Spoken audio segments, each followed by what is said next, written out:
Hello বন্ধুরা, সবাই কেমন আছো? আশা করছি সবাই ভালো আছো। তো আজকের ভিডিওতে আমি তোমাদের সাথে শেয়ার করব কী করে ভুরুটা খুব ভালোভাবে প্লাগ করা যায়। তো সেই ভিডিওটাই আমি আজকে তোমাদের সাথে শেয়ার করব।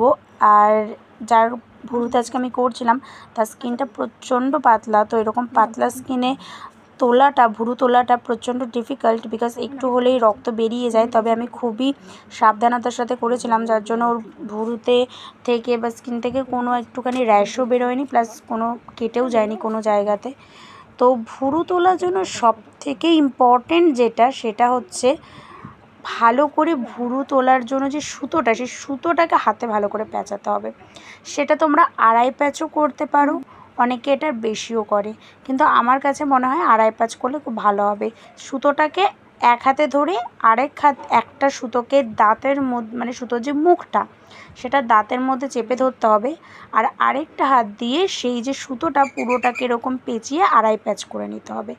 দেন তুমি যেই শেপ অনুযায়ী ভুরুটা তুলবা, সেই অনুযায়ী যার ওপরে তুমি ভুরুটা তুলছো তাকে অবশ্যই কিন্তু যেই জায়গাটাতে তুমি ভুরু তুলছো সেই জায়গাটাকে একদম চেপে ধরে থাকতে হবে, টান টান করতে হবে। যদি যেই জায়গাটাতে মানে ভুরুর যে সেটা যদি টান টান করে না থাকে, তাহলে কিন্তু ভুরু তোলার সময় একদম স্কিনটাও মানে উঠে আসতে পারে। এর ফলে কেটে গিয়ে যাবে, রক্ত বেরোবে, প্রচণ্ড একটা সাংঘাতিক ঘটনাও করতে পারে। তো সেজন্য খুব ভালো করে আগে দুই হাত দিয়ে ধরতে হবে, টেনে ধরতে হবে খুব ভালো মতন।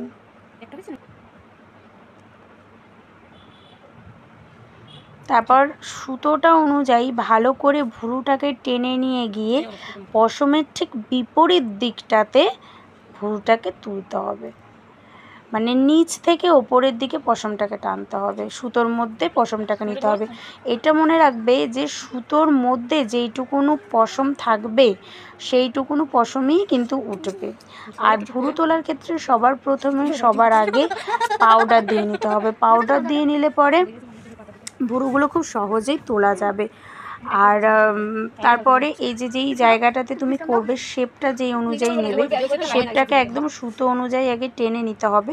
তারপরে সুতোর ভেতরে যখন সেই পশমটা চলে আসবে, সেটাকে দাঁত দিয়ে এরকমভাবে টানলে পরেই ভালো মতন চলে আসবে। আর সুতোটাকে স্কিনের মধ্যে খুব ভালোভাবে বসাতে হবে, কারণ যদি সুতোটা তুমি ওপর থেকে তোলো তাহলে ভুরুর যে পশমগুলো সেটা একদম রুট থেকে উঠবে না, কিছুটা ওপর থেকে উঠবে, যার ফলে ভুরুটা একদম ক্লিনভাবে মানে ক্লিন হবে না, ওখানে কিছু কিছু পশম থেকেই যাবে। যার জন্য ওই যে সুতোটাকে খুব ভালো মতন স্কিনে চেপে বসাতে হবে, যার জন্য একেবারেই সুতোটা উঠে আসতে, যাতে পশমটা একেবারে একদম রুট থেকে উঠে আসতে পারে। আরেকটা যেটা ইম্পর্টেন্ট জিনিস মাথায় রাখতে হবে, সেটা হচ্ছে ভুরুর একদম যে স্টার্টিংটা রয়েছে, স্টার্টিংয়ে যে পশমগুলো, সেগুলো কিন্তু ওপরটা কাঁচি দিয়ে কাটতে হবে। ওগুলো কিন্তু সুতো দিয়ে টানলে উঠবে না, কারণ ওগুলো তো লম্বা লম্বা পশমগুলো, যেটা মানে সোজা সোজা খাড়া হয়ে থাকে, সেই পশমগুলোকে সুতো দিয়ে কেটে ভালো মতন শেপ করতে হবে। আর এই যে আরেকটা জিনিস খেয়াল রাখতে হবে ভুরু তোলার সময়তে, যে একদম চেষ্টা করবে একবার সুতোর ওই গোলটার ভেতরে পশমটাকে একেবারে টেনে নিয়ে একদম তুলে দিতে। তাহলে কি হবে, যাকে করছো তার ব্যথাটাও কম লাগবে, আর হচ্ছে ভুরুর শেপটাও খুব সুন্দর হবে। আর যদি খেপে মানে একটু একটু করে পশম নিয়ে তোলা হয়, সেক্ষেত্রে হচ্ছে ভুরুর যে শেপটা সেটা এবড়ো খেবড়ো হবে, একদম শার্প হবে না, দেখতেও সুন্দর লাগবে না, আর যাকে তুমি করছো তার ব্যথাও হতে পারে। তো এটা ছিল আমার ফাইনাল ভুরু তোলার পরে।